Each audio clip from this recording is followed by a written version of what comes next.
राज्यातील यंदाचा ऊस गळीत हंगाम सुरू झालाय. मात्र दरवर्षीपासून रखडलेले ऊसतोड कामगारांचे प्रश्न मात्र कायम आहेत.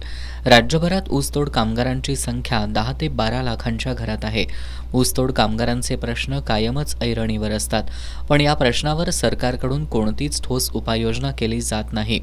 ऊसतोड कामगारांच्या कल्याणासाठी राज्य सरकारकडून स्वर्गीय गोपीनाथ मुंडे ऊसतोड कामगार कल्याणकारी महामंडळाची स्थापना केली होती, पण या महामंडळाकडूनही ठोस उपाययोजना होताना दिसून येत नसल्याचा आरोप करण्यात येतोय. जून 2021 मध्ये राज्य सरकारनं ऊसतोड कामगारांच्या पाल्यांना शिक्षणाच्या प्रवाहात आणण्यासाठी जिल्हा आणि तालुक्यांच्या ठिकाणी प्रत्येकी 100 संख्येचे एक असे 41 तालुक्यांच्या ठिकाणी 82 वसतिगृहास मान्यता दिली होती. सुरुवातीच्या टप्प्यावर 20 वसतिगृह चालू करण्याचे आदेश दिले होते, मात्र एकही वसतिगृह सुस्थितीत चालू नसल्याचं सांगण्यात येते. ऊसतोड महामंडळाच्या माध्यमातून राज्यभरातील ऊसतोड कामगारांची नोंदणी करून त्यांना ओळखपत्र देण्यासाठी समिती गठीत करण्यात आली होती, पण त्यावरही ठोस उपाययोजना झालेली दिसत नाही. बीड जिल्ह्यातीलच साधारण 1,70,000 ऊसतोड कामगारांच्या नोंदण्या गेल्या आहेत, पण इतर जिल्ह्यातील ऊसतोड कामगारांच्या नोंदण्या अद्यापही बाकी असल्याचा आरोप ऊसतोड कामगार संघटनेकडून करण्यात आलाय.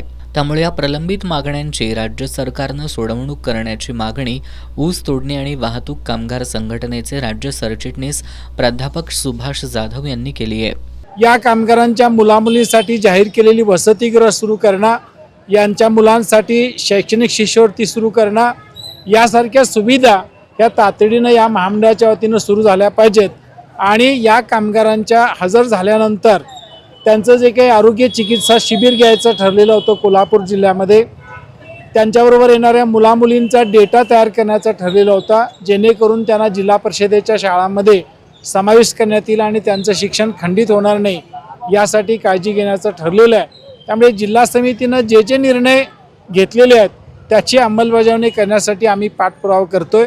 शासनाच्या पातळीवरच्या या समितीने देखील त्यासाठी योग्य ते सहकार्य केलं पाहिजे. साखर कारखान्यांचा गळीत हंगाम सुरू झाल्यानंतरच ऊसतोडणी कामगार आणि वाहतूक कामगारांच्या प्रश्नांची आठवण होते.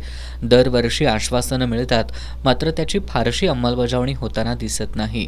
त्यामुळेच या हंगामी कामगारांच्या प्रश्नांच्या सोडवणुकीची मागणी आता पुढे येतेय. त्यातच आता राज्यात नव्यानं सरकार स्थापन होत आहे.